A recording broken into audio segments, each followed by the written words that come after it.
I'm currently on clinical placement in Gladstone and staying in a very small cottage without internet.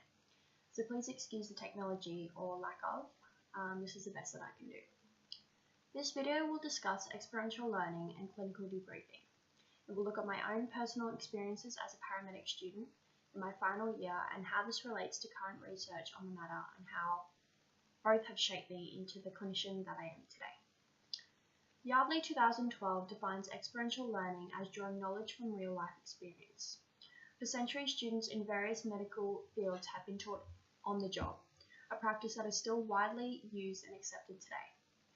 Clinical debriefing is a tool that often accompanies experiential learning, usually in a group setting to allow the student to reflect on their experiences, as said by Cullen 2015.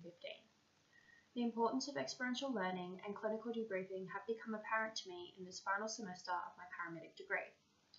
Having almost completed 12 weeks of clinical practicum this year, the importance of learning through experiences and debriefing after those experiences has become an essential part of my transition from student to paramedic. In the last placement I attended, I ran a job with a patient who was hypertensive and had an altered level of consciousness as a result. In response to this, my mentors prompted me to lie the patient down supine and lift his legs. Within what was a matter of minutes, the patient returned to a full level of consciousness and he had become normotensive, without the need for invasive fluid therapy. I was so surprised at how such a simple measure could make such a difference in the patient's well-being. Shortly after, when my mentors and I debriefed the job, my mentor turned to me and said, "See how these simple measures can make such a difference." It struck me at the time as I felt a bit silly for needing prompting on something that was taught to me in my first year of my studies. However, having never experienced the beneficial effects of raising the legs of a hypertensive patient in real life, the thought to action it did not initially occur to me at the time. During my second placement, I had a patient with a very similar presentation. I automatically actioned to lie the patient down and lift his legs. And again, within minutes, the patient returned to full consciousness. My mentors praised me on my swift management and for not forgetting my basic skills. And at the time, I remember thinking how if I'd never experienced that first job, how well would the second job have gone. It is with this that I've come to recognise the importance of experiential learning and clinical debriefing. Prior to this job, if you'd asked me what interventions to perform for a hypertensive patient, I would have easily been able to verbalise lifting your legs as a means to increase blood pressure.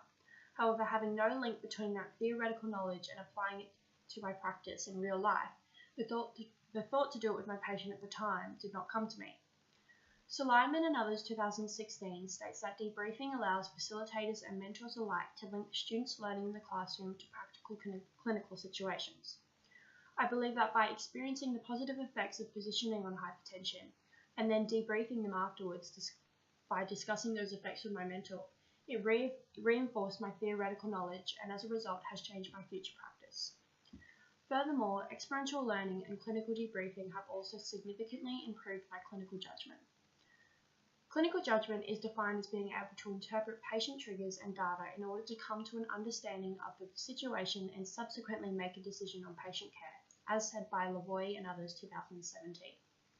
In my first year, I used to be amazed at how my mentors could discern the difference between when the LifePak 12 was being faulty and when our patients' oxygen saturations were actually low, or how they could tell when someone's pain was a 10 out of 10 requiring aggressive pain relief as opposed to the 10 out of 10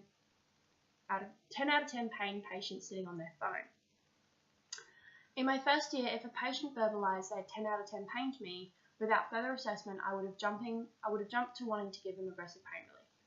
However, after some experiencing and discussing this with various mentors in the past, it has become clear that I need to take in the whole clinical picture of my patient before straight away reaching for the narcotics. Lavoie and others 2017 state that through experiential learning, students are able to connect the causes of patient deterioration through their observations and anticipate what would happen to the patient. I believe that without these experiences and discussing things such as what pain relief is appropriate for various patient presentations, I would not have the confidence to decide appropriate analgesia and dosing today, as well as many other clinical decisions paramedics make on a day-to-day basis. The last thing I think experiential learning and clinical debriefing has done has increased my confidence. In my hypertensive cases, I had a debrief with my mentors after both jobs. On the first, where I required some prompting, I received constructive feedback on forgetting to lift that patient's legs.